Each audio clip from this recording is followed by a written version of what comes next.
Hey all, Sunday அதுவுமா non veg சாப்பிட முடியாத சிச்சுவேஷனில் இருக்கீங்கன்னா கவலையே படாதீங்க. இந்த சோயா சங்க்ஸ் ஃப்ரையை செஞ்சு பாருங்க. சும்மா சிக்கன் ஃப்ரை சாப்பிட்ட ஃபீல் அப்படியே கொடுக்கும். அதுக்கு ஃபர்ஸ்ட் ஒரு ஸ்பூன் சோம்பு, ஒரு ஸ்பூன் சீரகம், ஒரு ஸ்பூன் மிளகு, ஒரு சின்ன துண்டு போல பட்டை, கொஞ்சம் போல கல்பாசி, இதெல்லாத்தையும் வறுத்து பொடி பண்ணி எடுத்து வச்சுக்கலாம்.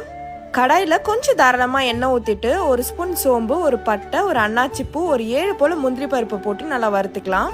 கூடவே ஒரு 3 போல காஞ்ச மிளகாய், இது கூட ஒரு 8 போல சின்ன வெங்காயம், ஒரு மீடியம் சைஸ் பெரிய வெங்காயம் போட்டு நல்லா வதக்கிக்கலாம். ஒரு ஸ்பூன் இஞ்சி பூண்டு பேஸ்ட் போட்டுட்டு அதையுமே நல்லா வதங்கினதும் இப்போ நம்ம அரைச்சி வச்சிருந்த மசாலாவை இதோட சேர்த்துக்கலாம். ஒரு ஸ்பூன் வெறுமிளகாய் தூள், ஒரு ஸ்பூன் தனியாத்தூள், அரை ஸ்பூன் போல மஞ்சள் பொடி சேர்த்துட்டு அதையுமே நல்லா வதக்கிக்கலாம். இப்போ தேவையான அளவுக்கு உப்பு போட்டுட்டு சுடு தண்ணியில் வேக வச்சு எடுத்த சோயா சங்க்ஸ் ஆட் பண்ணிக்கலாம். மசாலாவோட சேர்ந்து நல்லா மிக்ஸ் பண்ணிட்டு இப்போ ஒரு 1/2 கிளாஸ் போல தண்ணி ஊற்றிக்கலாம். நம்ம ஊற்றின தண்ணி எல்லாம் நல்லா ட்ரையா வந்த பிறகு ஒரு ஸ்பூன் அளவுக்கு மிளகு தூள், கூடவே கருவேப்பிலை, கொத்தமல்லி எல்லாம் போட்டு மிக்ஸ் பண்ணி